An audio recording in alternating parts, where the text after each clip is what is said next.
Bien-aimés dans le Seigneur, que la grâce de notre Dieu soit avec vous. Nous pensons que vous êtes nombreux à travers le monde, ceux qui aiment la parole de Dieu, ceux qui aiment la connaissance, ceux qui aiment les conseils de Dieu. Chaque enfant de Dieu, partout où vous êtes, vous aurez l'occasion de suivre cet enseignement. Que Dieu vous bénisse, que le Seigneur vous comble de sa grâce. Nous vous rassurons que ce que nous allons parler ici sera une bénédiction. Vraiment, vous serez édifiés parce que nous-mêmes avions été édifiés lors de nos méditations. Nous avons vraiment découvert beaucoup de choses par la grâce de Dieu, par le Saint-Esprit. Le Seigneur nous a parlé beaucoup et nous ne voulons pas garder cela pour nous-mêmes. Nous voulons vous faire part, nous voulons partager avec vous et nous croyons que cela va vous apporter aussi la même bénédiction. Ça, c'est le résumé d'un enseignement, d'un vaste enseignement que le Seigneur nous a donné, que nous essayons un peu de donner le résumé. Nous prions Dieu, nous demandons la grâce du Seigneur, si le Seigneur peut nous donner le moyen dans un bref délai pour que tous ces enseignements soient disponibles sur Internet par la grâce de Dieu. Les sujets tels que vous voyez sur votre écran, c'est de cela que nous allons parler. Il y a beaucoup de choses. Nous allons nous discipliner pour ne pas entrer dans les détails, pour ne pas donner trop de choses à la fois. Voilà pourquoi nous vous invitons à lire la parole de Dieu. Si vous pouvez prendre l'Épître de Paul aux Romains, chapitre 10. Nous commençons à partir du 13e verset et puis on va aller jusqu'au 15e verset. Il est dit ceci. Car quiconque invoquera le nom du Seigneur sera sauvé. Comment donc invoqueront-ils celui en qui ils n'ont pas cru? Et comment croiront-ils en celui dont ils n'ont pas entendu parler? Et comment entendront-ils parler s'il n'y a personne qui prêche? Et comment aura-t-il de prédicateurs s'ils ne sont pas envoyés selon ce qui est écrit? Qu'il est beau le pied de ceux qui annoncent la paix et de ceux qui annoncent de bonnes nouvelles. Voyez, quand je méditais, j'ai découvert ici que les hommes, pour être sauvés, doivent invoquer le Seigneur. Lorsqu'ils invoquent le Seigneur, invoquer le Seigneur, mais ils ne peuvent pas invoquer celui en qui ils n'ont pas cru. Et ils ne peuvent pas non plus croire s'ils n'ont pas entendu parler. Et ils ne peuvent pas entendre s'il n'y a personne qui parle ou qui prêche. Et personne ne peut prêcher s'il n'est pas envoyé. Vous voyez, c'est cette logique-là qui vraiment m'a intéressé. Et ici, je vais pouvoir m'appesantir beaucoup plus à la partie qui dit envoyer. Alors, quand je fais la méditation de cette démarche, de cette logique, je comprends qu'il est normal et que nous puissions ajouter quelque chose. Un envoyé, avant d'être envoyé, il doit être appelé. Donc, on doit être appelé, envoyé pour prêcher auprès du peuple. Et lorsque le peuple recevra le message, écoutera la parole de Dieu que nous prêchons, c'est alors qu'ils croiront. Et après avoir cru, ils invoqueront. Et après avoir invoqué, c'est alors qu'ils seront sauvés. Ça, c'est très important et c'est ça la marche, c'est ça la ligne que le Seigneur a donnée pour les saluts. Il n'y a pas de salut si on n'a pas cru. Il n'y a pas de salut, il n'y a pas de foi sans avoir écouté. Et il n'y a pas de, on ne peut pas écouter s'il n'y a personne qui parle. Et personne ne peut parler s'il n'est pas envoyé. Et on ne peut pas être envoyé si au préalable on n'a pas été appelé. Alors ici, je vais prendre un texte pour essayer un peu d'ouvrir la pensée. Je suis dans Matthieu chapitre 4, je vais commencer à partir du 18e verset. Voilà ce que la Bible nous dit. Je lis au nom de notre Seigneur Jésus-Christ. comme il marchait le long de la mer de Galilée, il vit deux frères, Simon appelé Pierre et André son frère, qui jetaient un filet dans la mer, car ils étaient pêcheurs. Et il dit, suivez-moi, et je vous ferai pêcheurs d'hommes. Aussitôt, ils laissèrent les filets et les suivirent. Vous voyez, je vais d'abord m'arrêter là. Il y a beaucoup de versets, si vous continuez même dans d'autres épîtres, dans d'autres évangiles, vous verrez que le Seigneur, au début de son ministère sur la terre, il a commencé à appeler. Il a appelé comme le cas ici, dans le texte que nous venons de lire, il a rencontré des hommes. Il s'agit de Simon, et il s'agit de Pierre et de son frère André. Il les a appelés, il dit, suivez-moi, je vous ferai pêcheurs d'hommes. Et ces hommes ont laissé tout ce qu'ils faisaient, ils ont suivi le Seigneur. Vous verrez ça encore avec Lévi et avec bien d'autres disciples. Il a trouvé Lévi en train de percevoir l'impôt dans son bureau et il a dit, suis-moi. Celui-ci l'a suivi. Vous voyez, frère. Et quand je vais encore lire une autre écriture, toujours dans Matthieu, chapitre 28, le verset 18-19 dit ceci. Jésus s'étant approché, leur parla ainsi. Tout pouvoir m'a été donné dans les cieux, sur la terre. Allez, faites de toutes les nations des disciples, les baptisant au nom du Père, du Fils et du Saint-Esprit. Enseignez-leur à observer tout ce que je vous ai prescrit. Et voici, je suis avec vous jusqu'à la fin du monde. Voyez, ici le Seigneur envoie, il dit à un groupe de gens, à ses disciples, allez partout dans le monde. Vous voyez?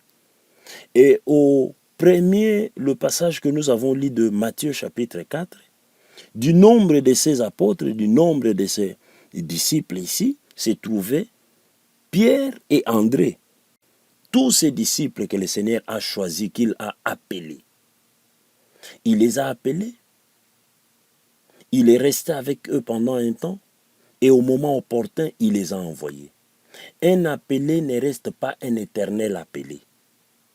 Il devient un envoyé. Ici, je suis en train de parler parce que nous le savons bien qu'il y a l'appel au salut, l'appel pour les saluts, ça concerne tous les enfants de Dieu, sont appelés pour les saluts, mais parmi ceux-là, le Seigneur choisit parmi ceux qui sont appelés pour les saluts, un groupe, certaines personnes, il les appelle encore pour les services. Ça, c'est connu pour tout bon lecteur de la Bible, c'est que, à part l'appel au salut, il y a aussi l'appel au service.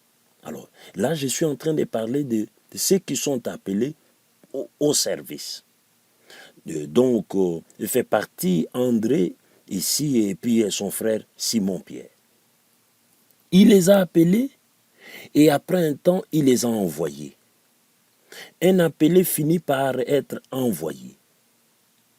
Et je souligne ici qu'il y a un temps important, qu'il y a une différence entre les temps où le Seigneur appelle et les temps où il envoie. Il se passe beaucoup de temps. Peu importe, la durée n'est pas déterminée, mais il est important de découvrir, de comprendre ce qui se passe pendant cette période. Il y a une différence entre viens et va. Beaucoup n'ont pas compris ces choses alors que le Seigneur les avait appelés. Au lieu de venir auprès du Seigneur, mais ils sont partis. Ils ont confondu. Ils ont compris comme si viens voulait dire va. Non, viens ne veut pas dire va.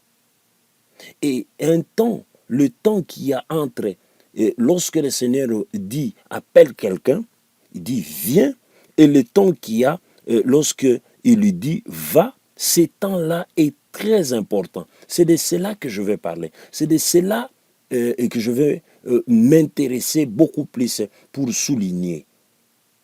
Vous voyez mes frères, Pierre a été appelé, Lévi a été appelé, et au chapitre 28, du nombre de ceux qui étaient envoyés, nous voyons aussi de Pierre être envoyé. Quand le Seigneur dit viens, cela veut dire viens. Vous venez à lui. Et attendez à ce que la même personne qui vous a appelé puisse vous envoyer. Quand vous confondez, vous pensez que viens veut dire va, alors il y aura des choses à déplorer.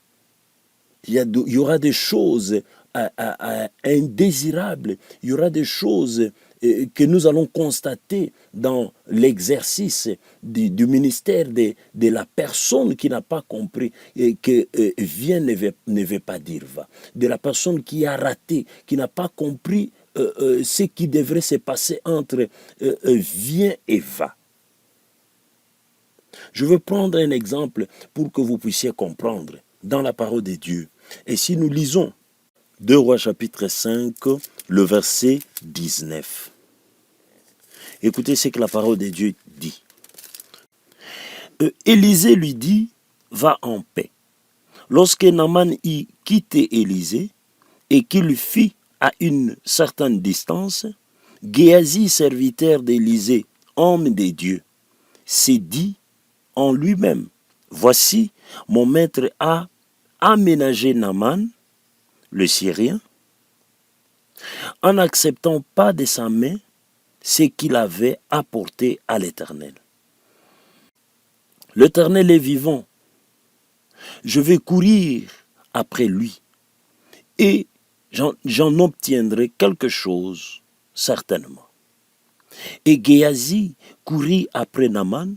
Naaman, le voyant courir après lui, descendit de son char pour aller à sa rencontre et dit, tout va bien.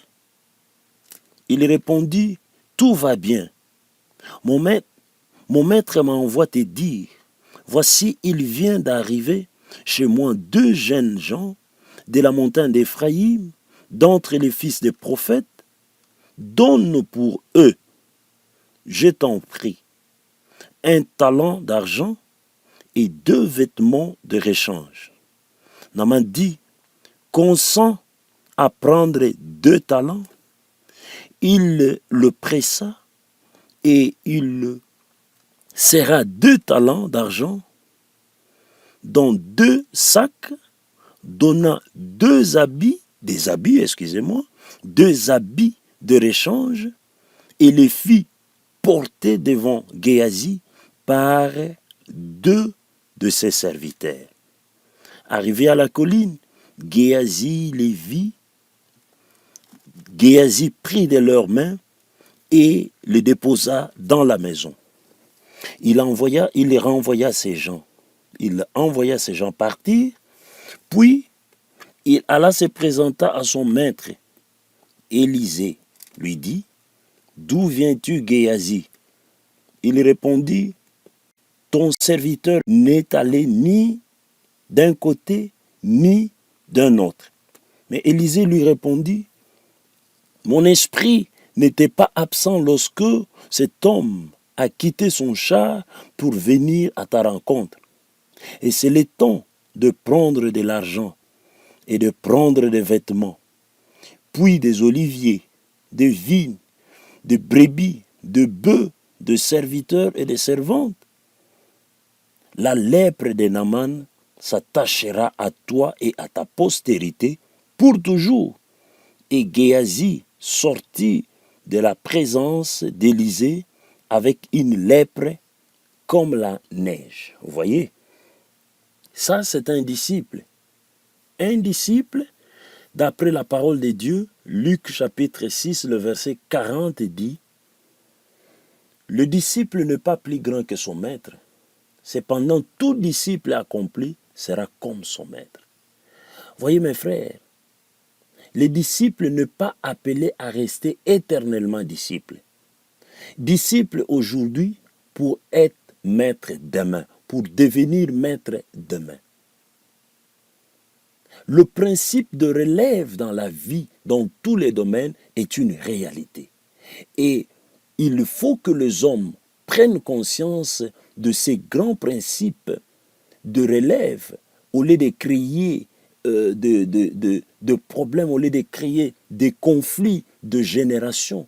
Je pense que la génération montante a tout intérêt à pouvoir collaborer, à pouvoir bien harmoniser avec des générations qui passent, des générations précédentes. Et même dans la famille, partout, dans tous les domaines, dans tous les aspects de la vie, les hommes passent. Et quand les hommes passent, il faut qu'il y ait certaines qui les remplacent pour qu'il y ait continuité. Pour qu'il y ait continuité. Des enfants d'aujourd'hui sont appelés à devenir parents, à être de parents demain. Alors ce domaine-là est très important des relèves. Voilà pourquoi nous insistons beaucoup sur cet enseignement et nous implorons chaque enfant de Dieu de pouvoir prendre conscience, surtout aux hommes de Dieu, à ceux qui sont appelés pour le service. Vous êtes disciples aujourd'hui, demain, les soucis de Dieu, c'est que vous deveniez maître. Et si aujourd'hui vous êtes un mauvais disciple, assurez-vous que vous serez un mauvais maître. Et si vous êtes un bon disciple, et demain vous serez aussi un bon maître. Géasi était disciple du prophète Élisée. Nous avons lu l'histoire. Mais voyez, au lieu qu'il puisse assumer, au lieu qu'il puisse prendre relève de son maître, parce qu'il a été aux côtés de Géasi, d'Élisée, excusez-moi, il a vu, il a compris beaucoup de choses, il a appris beaucoup de choses. Malheureusement pour lui, au lieu d'hériter les ministères, au lieu d'hériter le ministère d'un prophète, il hérite la lèpre de Naaman. Il hérite la lèpre de Naaman. J'aime ce que le prophète a dit. Il dit cette lèpre n'est pas seulement à Géasi, mais aussi pour sa postérité. Aujourd'hui, spirituellement, il y a de ceux qui sont de la lignée de Géasi et qui n'hériteront pas le ministère, le service, qui n'assumeront pas les relèves. En fait, ils vont hériter la lèpre. Vous voyez? Et remarquez dans la réponse, dans cette reproche que l'homme de Dieu est en train de faire à son serviteur, il dit ceci: et c'est le temps de prendre. J'aime dans une version qui dit, et c'est le temps pour toi de prendre. C'est que et son péché, ce n'était pas parce qu'il a pris ses présents. Non, mais c'est parce que ce n'était pas encore le temps. Ce n'était pas le moment pour lui. Il a anticipé les choses. Il s'est fait des honneurs qui, en ce moment-là, n'étaient pas encore prévus qu'il puisse prendre ces choses.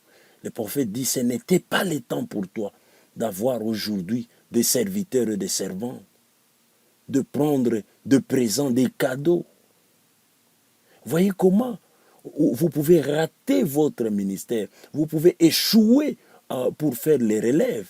Lorsque vous voulez anticiper, vous voulez devenir, laissez-moi vous dire, aujourd'hui, nous déplorons, nous voyons qu'il y a beaucoup de faux serviteurs. C'est vrai que le Seigneur l'a prédit, qu'au dernier jour, il y aura des faux prophètes, des faux apôtres, de faux enseignements, de faux enseignants.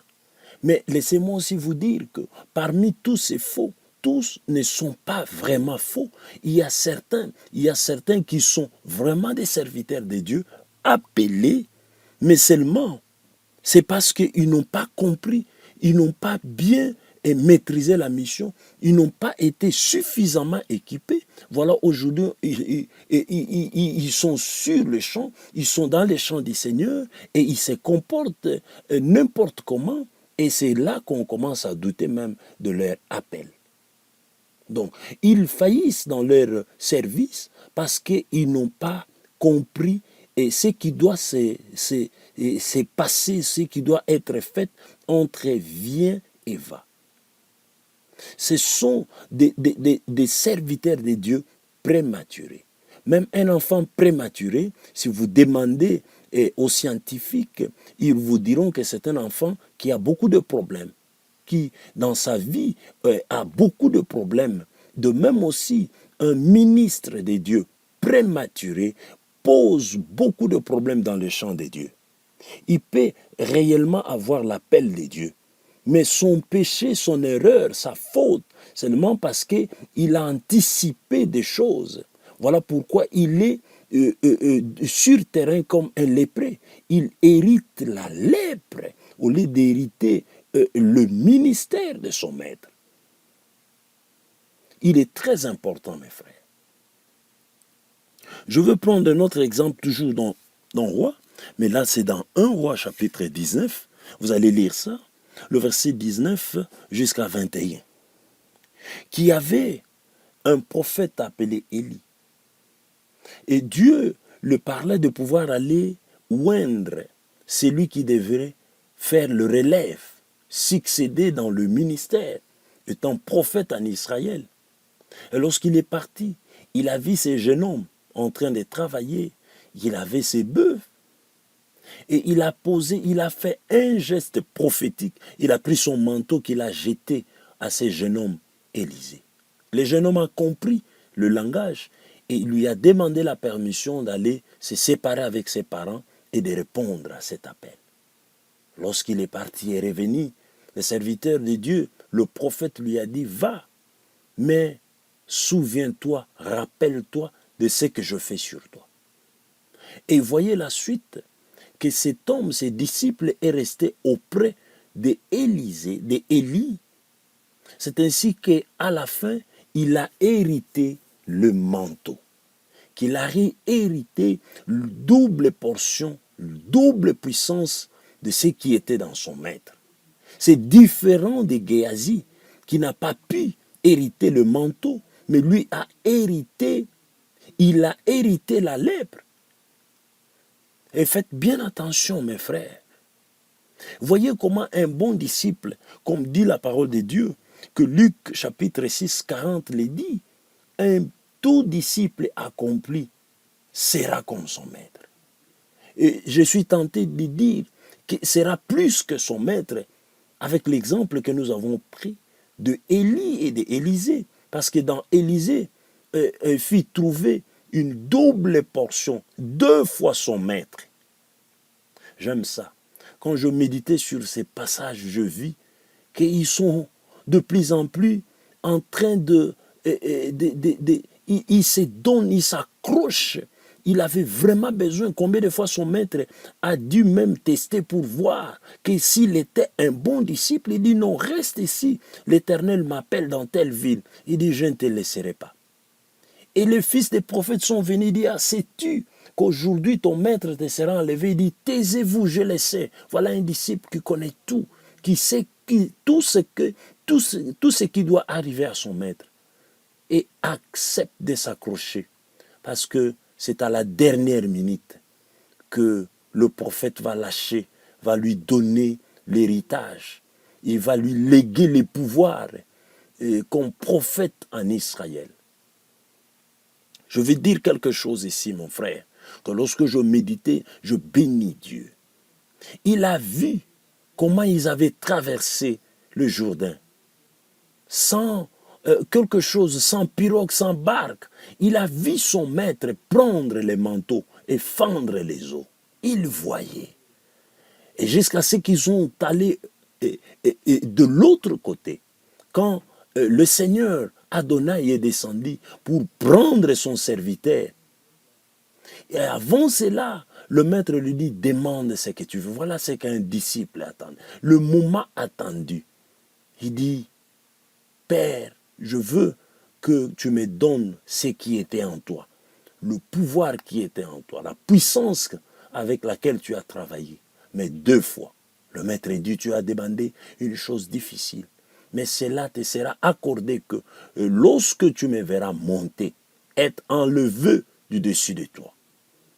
Et quand le maître est monté, c'est en ce moment-là qu'il a laissé tomber les manteaux. Alléluia. C'était lui-même le maître. Une double portion, sous forme spirituelle, sous forme de manteau, il est venu habiter. Ça, c'est le Seigneur Jésus-Christ. Je sais que c'est un enseignement. Ça parle aussi de la descente du Saint-Esprit. Mais j'aime ici. Et lorsque Élisée va prendre ses manteaux, je lis dans la Bible, il a pleuré l'amour qu'il avait, l'affection qu'il avait, parce qu'il était tout pour lui. C'est lui qui était devenu son père. Il s'est senti en l'insécurité sans Élisée, sans Élie. Il a pleuré. Il n'a pas tout de suite porté ses manteaux. La Bible dit il déchira ses vêtements. Il ne pouvait pas mettre le manteau dessus, mais il fallait d'abord déchirer le vêtement, ses vêtements à lui, avant de porter les manteaux que le maître a laissés. Et lorsqu'il rentre, il arrive devant le Jourdain, il n'avait pas peur, parce qu'il avait vu son maître faire. Et il fait exactement comme lui. Il prend le manteau et il fend l'eau, il fend le fleuve et il traverse. Un disciple, en réalité, commence là où le maître. C'est le premier miracle. Élisée a commencé avec le dernier, il a commencé son ministère là où, avec le dernier miracle de son maître. Le dernier miracle d'Élie, il a fendu le Jourdain avec son manteau. Et Élisée, commençant son ministère comme prophète, il a commencé là où Élie s'est arrêté. Il a lui aussi fendu. Et c'est comme ça qu'il a doublé en lui. Il a fait plus que ce que son maître a fait. Tout bon maître doit souhaiter à ce que son disciple puisse faire mieux que lui.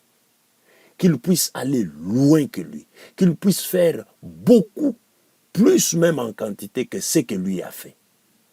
Et c'est comme ça la loi de la succession. C'est comme ça la loi du relève. Le relève est très important.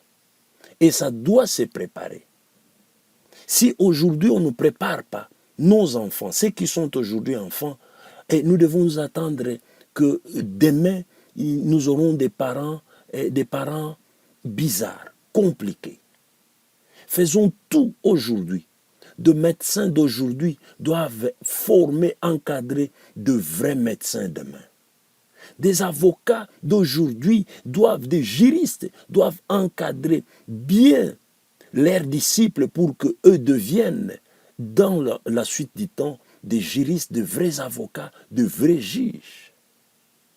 De serviteurs de Dieu d'aujourd'hui qui sont maîtres et qui ont des disciples à leur disposition doivent bien travailler, bien investir dans ces hommes de Dieu, de ces futurs hommes de Dieu pour que demain nous ayons des hommes de Dieu intègres, des hommes de Dieu dignes de ces noms, puissants, servant le Seigneur avec beaucoup de zèle. Mes frères et sœurs, vous voyez comment le Seigneur nous révèle beaucoup de choses, de petites erreurs que nous commettons. Beaucoup de gens n'ont pas compris qu'entre vient et va, il y a aussi un temps aussi important, un travail important qui s'est fait. Laissez-moi vous dire que c'est pendant ces temps-là que les ministères, que la mission est bien définie. C'est pendant ces temps-là qu'on doit comprendre sa mission. Et c'est pendant ces temps-là qu'on est équipé. Dieu a appelé Moïse dans Exode 3. Vous le verrez. Même Moïse était appelé. Et après, Dieu l'a envoyé. Mais vous verrez, entre appelé et envoyé, ils ont eu des discussions avec Dieu. Moïse voulait se rassurer. Moïse voulait vraiment ne pas partir parce que c'est le plaisir quand vous confondez. Et Dieu vous dit, viens et vous partez. Vous partez, rassurez-vous que vous partez seul. Parce que le temps n'était pas arrivé pour qu'il puisse vous lâcher. Une grâce rebelle devient un danger pour l'œuvre de Dieu. Parce qu'il y a certaines personnes qui croient, qui pensent qu'ils n'ont pas besoin de quelqu'un, ils n'ont pas besoin d'un homme. C'est le Dieu qui donne la grâce et c'est le Saint-Esprit qui donne. Et c'est à Dieu d'investir, de donner tout ce qu'il faut. Et une personne, ils n'ont pas besoin d'un homme, de quelqu'un pour faire quelque chose dans ce que Dieu les a demandé, dans ce que Dieu leur donne comme mission. C'est une erreur. Dieu a toujours utilisé des hommes pour équiper des autres hommes. N'est-ce pas qu'il est dit que le fer aiguise les fers. Ceux qui ont échappé à ces principes, regardez leur manière de servir Dieu. Ceux qui croient qu'ils sont autonomes, ceux qui pensent que la grâce est venue de Dieu et c'est à Dieu, à lui seul de vous encadrer. C'est une erreur. Oui, c'est vrai, c'est comme cela. Mais Dieu passe toujours. Quand Dieu vous appelle, il vous met à côté d'un maître de ce temps-là et Dieu passera par ce maître pour vous équiper. Vous voyez? Et Moïse, lorsqu'il discute avec Dieu dans Exode 3, en fait, il voulait avoir des assurances. Il voulait comprendre vraiment qu'est-ce que le Seigneur voulait de lui. Qu'est-ce que le Seigneur attendait de lui. Et il était appelé à faire quoi exactement. Et Moïse a même réalisé des obstacles qu'il devrait, et des difficultés qu'il devrait rencontrer. Il les a présentés au Seigneur. Ils ne me croiront pas. Si je leur dis que c'est le Dieu de vos pères, ils me demanderont quel est son nom. Voilà. Entre viens et va, un travail, c'est là que vous allez poser des questions au Seigneur. Oui, tu m'envoies faire quoi? Qu'est-ce que je dirais? Tu me garantis quoi? Et Dieu n'est pas contre cela, ce n'est pas de l'incrédulité. Dieu voit que vous voulez vous rassurer parce que celui qui comprend bien la mission, c'est celui-là qui accomplit aussi parfaitement la mission. Quand la mission, quand l'appel n'est pas bien comprise, et il y a probabilité d'échouer. Et quand dans le ministère, dans l'appel, dans la vocation, et vous n'avez pas été suffisamment équipé, en tout cas on doit s'attendre à l'échec. C'est pour cela que vous voyez Moïse en train de discuter avec Dieu. Il voulait se rassurer que si c'était Dieu, est-ce que tu me donnes des assurances? Qu'est-ce que je vais dire parce qu'on me posera des questions? Exode au chapitre 4, je lis vite ici. Moïse fit connaître à Aaron toutes les paroles de l'Éternel qu'il avait envoyées et tous les signes qu'il lui avait ordonné de faire. Voilà. Dieu lui a donné non seulement des paroles, c'est-à-dire le message, parce qu'il dit, et Moïse va raconter à son frère Aaron. Vous voyez, ce sont là les preuves de quelqu'un qui connaît ce qu'il fait et qui sait ce que Dieu a mis en lui. Il lui rapporte toutes les paroles que l'Éternel lui avait dit, non seulement les paroles, retenez ces deux choses, et il lui dit tous les signes.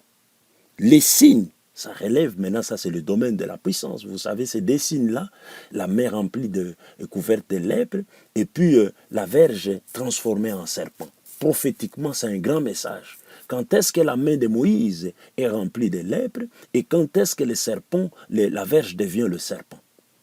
Vous voyez. Et Moïse n'était pas parti avec de simples discours. Voilà, l'Éternel m'a dit ceci. Il m'est apparu dans le désert. Il a dit ceci, il a dit cela. Au-delà des messages, de paroles, il a manifesté les signes. Il a manifesté les signes. Voilà, un bon missionnaire, un envoyé de Dieu ne vient pas seulement avec des discours. Il vient aussi avec des preuves. Il vient aussi avec des signes. Dieu lui donne des signes. C'est vrai que tous serviteurs de Dieu, nous avons une seule mission, c'est d'annoncer l'évangile, c'est de prêcher pour que les âmes soient sauvées. Mais il y a des particularités, il y a des spécialités, chacun a sa grâce, chacun a sa mission. Et quand on ne connaît pas la grâce que Dieu a mise en vous, quand on envie, beaucoup de gens ne connaissent pas la grâce que le Seigneur a mise en eux. Ils envient plutôt. Ils envient être prophète. Ils envient avoir tel don. Ils envient parler comme celui-là. Non, vous avez votre façon. Vous avez la grâce que Dieu a mise en vous. Et vous, il est très important, mon frère, cher serviteur, servant de Dieu, que vous puissiez comprendre, maîtriser votre mission. Et assumer, j'insiste, assumer, maîtriser, ça demande du temps, je ne sais pas combien, mais il est important que vous puissiez comprendre et maîtriser votre mission. Vous serez un bon serviteur, fidèle à son maître, à celui qui l'a envoyé. Moïse savait, vous voyez, le bâton qu'il tenait dans sa main, Tout le monde pouvait voir ça bâton, mais Moïse avait une autre façon de voir. Il savait que ça, c'est le serpent. Et lorsqu'on regardait la main de Moïse, les autres regardaient ça. Ils voyaient que c'était une main normale. Mais Moïse savait que cette main, à des moments, est couverte de lèpre. Il voit ce que les autres ne voient pas. Il est rassuré. Voilà pourquoi la Bible dit, se montra ferme malgré la colère du Pharaon. Quand on comprend la mission, quand on est suffisamment équipé, on n'a pas peur. On n'a pas peur. Au début, il avait peur, il s'inquiétait, il a posé beaucoup de questions. Mais quand Dieu lui a donné les messages et lui a donné les signes, c'est fini. Il a jeté la peur, il était rassuré que ce n'était pas lui, mais c'est Dieu qui était avec lui. Mes frères, une grâce rebelle, une grâce indépendante, qui n'a pas besoin d'encadrement, ça devient un problème dans le champ, ça devient un problème dans l'église du Seigneur. Observez bien, tout serviteur ou servant de Dieu rebelle, qui ne croit pas qu'il a besoin d'être équipé, qui ne croit pas qu'il a besoin de quelqu'un d'autre pour exceller, pour maîtriser, comprendre sa mission, il échoue. Il travaille bien sûr, mais c'est un prématuré. Il a beaucoup d'insuffisances dans sa manière de travailler. Par conséquent, lui-même devient un problème. Un homme de Dieu est appelé à être une solution. Un homme de Dieu est appelé à être la réponse. Mais lui devient une question dans les champs de Dieu. Il devient une équation, il devient un problème. Vous voyez, je veux vous donner un exemple dans la parole de Dieu. Vous connaissez que la nuit où le Seigneur, notre Dieu était livré, où il était arrêté cette nuit-là, on l'a conduit dans la cour du souverain sacrificateur.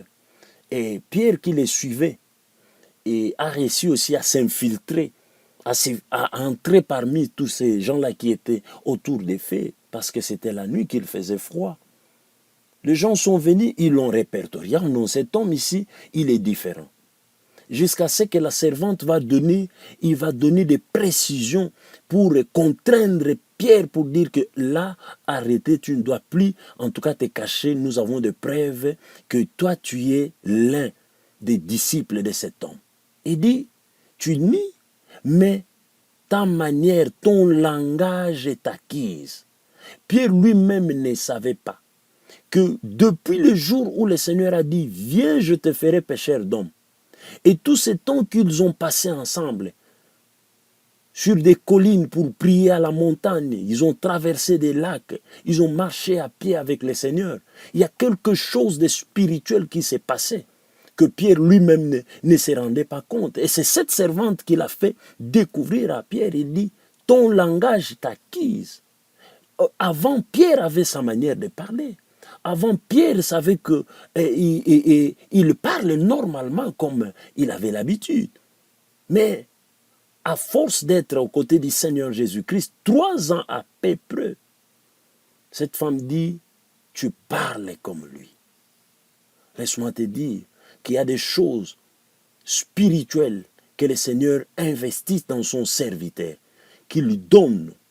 Et il sait que cela est important pour l'accomplissement de sa mission. S'il te plaît, mon frère, pense à cette parole. Je sais qu'il y a des gens qui ont déjà peut-être qui sont partis comme ça, qui ne croient pas à ces choses et qui évoluent déjà. Mais regarde bien tu as beaucoup d'insuffisances. Tu as beaucoup de choses que tu n'as pas encore compris, que tu n'as pas maîtrisées. Voilà pourquoi tu es aujourd'hui un mauvais maître. Parce que tu n'as pas été un bon disciple hier. Parce que tu n'avais pas compris. Et tu as hérité la lèpre. Peut-être, regarde bien, tu as la lèpre. Dans ton ministère, tu as la lèpre. Au lieu d'hériter les manteaux, tu as hérité la lèpre. Un bon disciple hérite de son maître. Auprès de celui à qui Dieu l'a mis, il hérite les manteaux. Il hérite un héritage et il fait le relève de son maître. Je sais qu'il y a beaucoup de choses à dire là-dessus. Mais je vous avais dit que le Seigneur nous prête vie pour que nous puissions mettre ces supports en audiovisuel à la disposition des enfants de Dieu. Que Dieu vous bénisse. N'hésitez pas. Vous verrez des numéros, vous pouvez appeler, vous avez besoin de la prière, vous avez besoin de conseils, vous avez besoin de poser une question. Appelez-nous et nous allons voir dans la mesure du possible si nous pouvons faire quelque chose pour vous par la grâce du Seigneur. Que notre Dieu vous bénisse. Au nom de notre Seigneur Jésus-Christ. Amen.